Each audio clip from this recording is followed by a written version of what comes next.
le agradezco también esta tarde al maestro Edgar Vivanco, especialista en seguridad nacional por el Colegio de Defensa Nacional y CEO de Stratton Rix Consulting. Maestro Edgar, muy buena tarde, ¿cómo estás? ¿Qué tal, Adán? Un gusto saludarte, como siempre.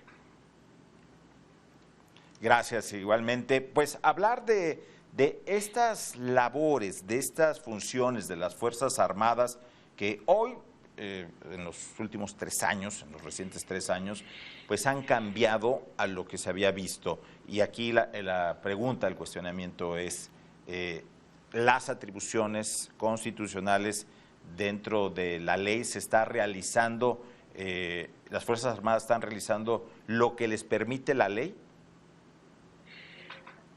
Sí, yo creo que sí en un sentido general.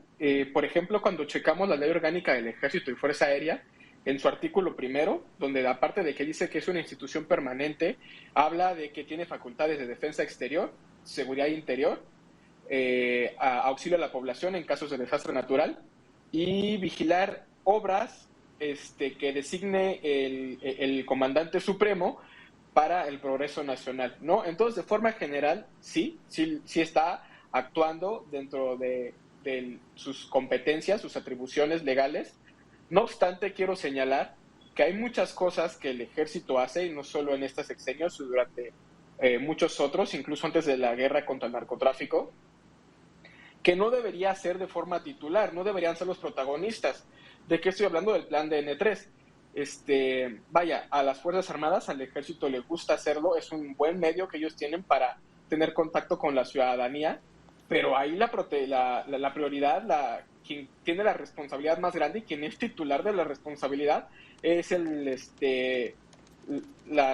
protección civil a nivel federal, el sistema de protección civil federal, y después vienen los estatales y municipales. Y así con muchas otras cosas. Ahora los vemos más involucrados, uno, porque pues las autoridades civiles se han visto cortas ante sus capacidades. El caso más claro son los gobiernos estatales, que parece que descansan la responsabilidad de seguridad pública en la federación.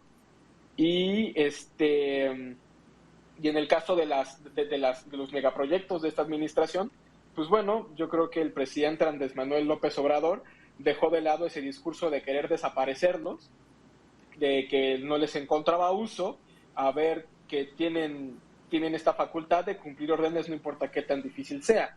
En el caso de la Armada, y para ya no hacer más larga la respuesta, sucede casi lo mismo, solo que ellos tienen más responsabilidades en el ámbito marítimo y naval, nada más. ¿Qué tanto han cambiado los presupuestos destinados a Defensa Nacional, a Fuerza Aérea, Marina Armada de México en los últimos 3 años, si hicieran comparativos con anteriores administraciones? ¿Ha habido aumentos significativos en materia de Defensa Nacional? Sí, vaya, igual, de forma general sí ha habido un aumento. Ya cuando vemos el desglosado, vemos que para la operación diaria de ambas secretarías, pues se mantiene el presupuesto que siempre han tenido. Las plazas, el presupuesto de su funcionamiento interno es el mismo. ¿Dónde han recibido más dinero y donde se haya el golpeteo político hacia las Fuerzas Armadas?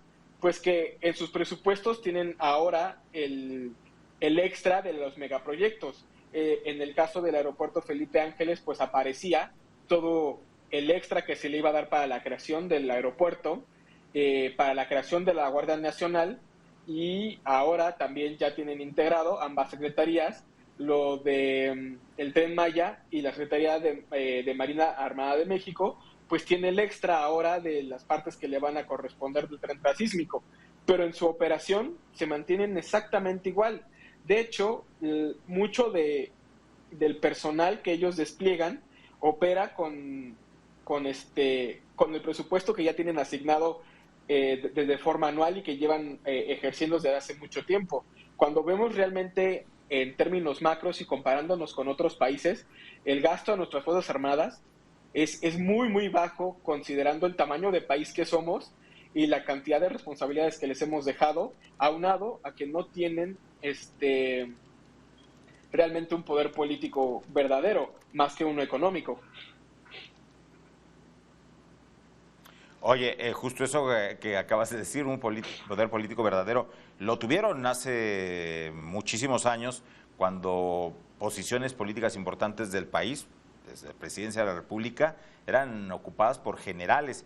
Y esto ha tenido una pausa muy larga en el país, con Ujú. presidentes civiles, ya no presidentes de origen militar. No se ve esta intención de Fuerzas Armadas de incursionar nuevamente en la política.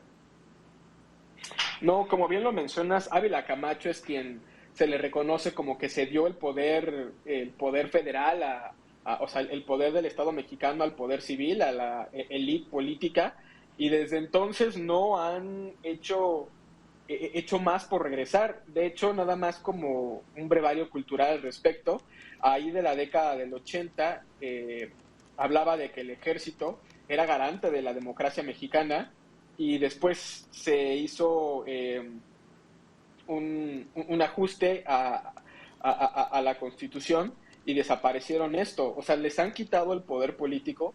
Yo creo que las Fuerzas Armadas no tienen ningún interés de volver a aparecer políticamente, no descartando que pudiera haber individuos en el retiro y quizás en el activo que de forma personal quieran incurrir en la política como candidatos de diversos partidos. Eso no significa que la Secretaría como institución le va a dar espaldarazo.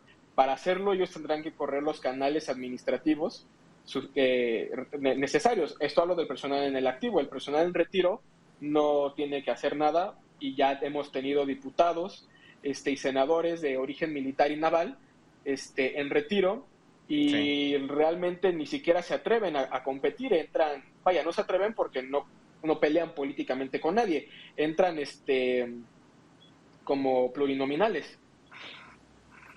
Como representación, sí. Y además son personas con todos sus derechos ciudadanos y políticos a salvo, ¿no? Claro, claro, claro. En ese sentido, digamos que en términos de antecedentes, están están cubiertos, no tienen ningún antecedente negativo que les Sí. juegue en contra. Y en términos de estudios, pues son personas que por lo menos tienen una o dos maestrías y ya cada vez hay más personal en retiro de generales almirantes que tienen doctorado, uno o varios. Así es. Oye, preguntarte también, eh, las Fuerzas Armadas, con la tendencia a cómo vamos, en los siguientes años, hablo de los próximos 10 años, seguirán con este papel de intervención en muchos asuntos de la vida pública de nuestro país, en la construcción, en la vigilancia de puertos, en la administración de puertos, aduanas, en este papel totalmente de Guardia Nacional como un brazo del ejército. ¿Lo ves la tendencia en los siguientes años?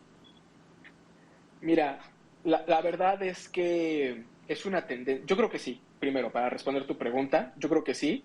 De forma internacional, voy Ujú. a ir de lo internacional a lo particular, de forma internacional, las Fuerzas Armadas de todo el mundo han ido jugando unos papeles muchos más amplios, más generales de lo que realmente les corresponde. Han dejado de ser ejércitos para ir a la guerra de forma tradicional y se han vuelto ejércitos que garantizan cadenas de suministro ahora en el COVID, que atienden emergencias, que hacen labor social, Sí.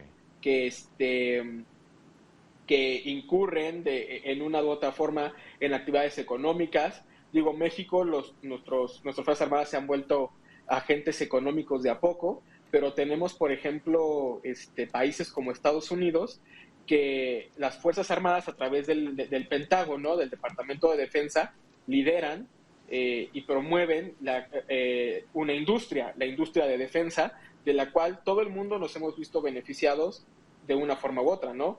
Por mencionar algo muy conocido por todos, el Internet.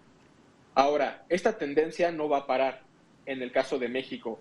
¿Por qué? Ujú. Por esto que te digo, que se han vuelto ahora parte importante del desarrollo nacional, más de lo que ya lo eran, ahora promoviendo obras federales del Estado mexicano. En el caso de la Marina Armada de México, pues está trascendiendo al ser Autoridad Marítima Nacional las facultades únicas de Armada, ¿no? Ya es una autoridad que tiene funciones de administración civil y militar, o sea, y naval. Sí. Y en el sentido negativo, lejos de la tendencia, es que, y es lo que dicen muchos críticos, mientras las críticos de las Fuerzas Armadas, mientras las instancias civiles, mientras los gobernadores, los políticos, el siguiente presidente no se ocupe de fortalecer instancias públicas locales, de seguridad, económicas, etcétera, etcétera, las Fuerzas Armadas van a tener que seguir afuera. El siguiente candidato que venga y nos prometa que los va a regresar al cuartel, les quiero decir que les está mintiendo, nos está mintiendo porque no va a ser, al menos no en su sexenio. Él No va puede a sentar suceder. las bases para el siguiente sexenio, pero no va a suceder. Y no va a suceder porque otros especialistas, igual que yo, te van a decir, las policías municipales, sobre todo, están muy descuidadas en México.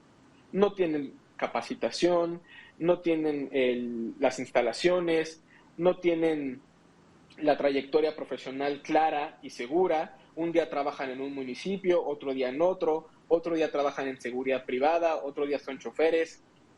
Están de forma muy Sí. aleatoria insertos a la economía, y lo más grave es que no tienen las capacidades de combate a la delincuencia.